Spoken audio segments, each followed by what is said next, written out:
Monsieur, connard. Salut à toutes et à tous, bienvenue dans La vie du connard en vidéo, je suis Joseph Ali. Aujourd'hui je suis allé à Montparnasse regarder Don't Worry Darling de Olivia Wilde. Ouais, Olivia Wilde, on en reparle juste après.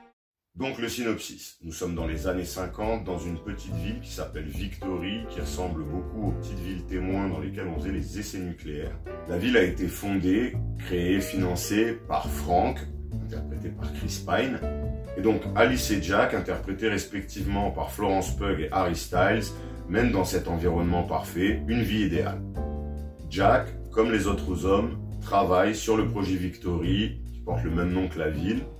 Des événements étranges commencent à se produire pour Alice, et c'est là que notre film commence. Alors la photographie c'est vraiment pas mal, ils se sont fait plaisir, dans le contexte ils ont pu user et abuser des différents jeux de couleurs, filtres, saturation. C'est très lumineux et franchement, attendez la fin pour juger parce qu'il y a quand même du travail.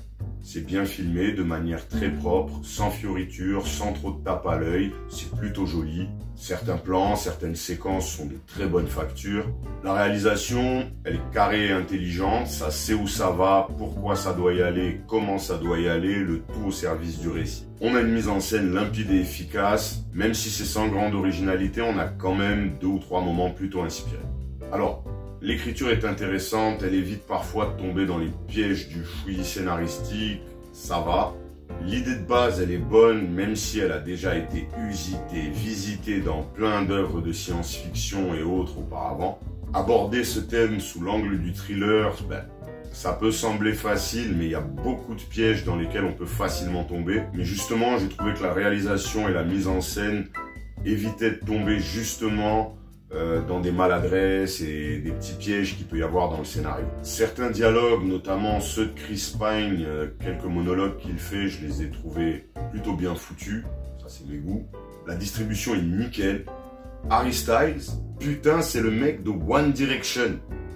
One Direction, le boys band. Voilà. Et putain, c'est un vrai acteur. Bien vu, gamin, bien joué. On a Florence Pugh ou Puff, je sais jamais comment on prononce son blaze à celle-là. Elle fait plaisir, parce qu'elle a du talent en vrai, il suffit juste qu'on enlève Black Widow de la timeline et tout va bien. Donc pour une actrice qui a été nominée aux Oscars il y a quelques temps, la prestation est correcte. Les autres font tous de très très bonnes choses.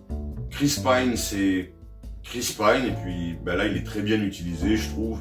Les effets visuels sont bons, en même temps là il n'y en a pas pléthore, mais ils sont bien gérés. La musique est très présente et moi j'ai kiffé, donc j'ai trouvé que la soundtrack, la BO est plutôt un point fort du film. Pour la note, ça sera 7,5 sur 10, mais bon on est d'accord, moi je suis qu'un connard qui donne son avis. Sinon, Don't Worry Darling, moi j'ai bien aimé, et comme j'avais rien check avant, ni la distribution, ni la réalisation, juste 3 lignes du synopsis, je suis arrivé là-bas comme une pucelle au bal de promo et j'ai été déjà surpris ensuite de voir que c'est Olivia Wilde qui réalise et elle joue dedans, et en fin de compte elle fait les deux plutôt pas mal, chapeau bas madame. Si vous aimez les thrillers intrigants, un peu énigmatiques, vous aimerez sûrement son film autant que moi. J'ai surtout apprécié le fait que ce soit pas attaqué du côté sombre, un peu noir comme ça. Au contraire, c'est attaqué de façon lumineuse et je trouve que l'idée est plutôt bonne et brillamment gérée. Moi, je le recommande, ça vaut son prix, surtout quand le projectionniste ne laisse pas la lumière allumée pendant les 7 premières minutes du film, dédicace au Gaumont Montparnasse. Sinon, oui, allez-y, c'est bon délire, moi, c'est validé. Voilà, je vous laisse aller au cinéma, après vous être abonné si vous en avez envie, et mis un thumb up, un pouce vers le haut, ça mange pas de pain. Moi, je vous dis à très très vite pour un prochain avis du connard en vidéo. D'ici là, take care, cheers.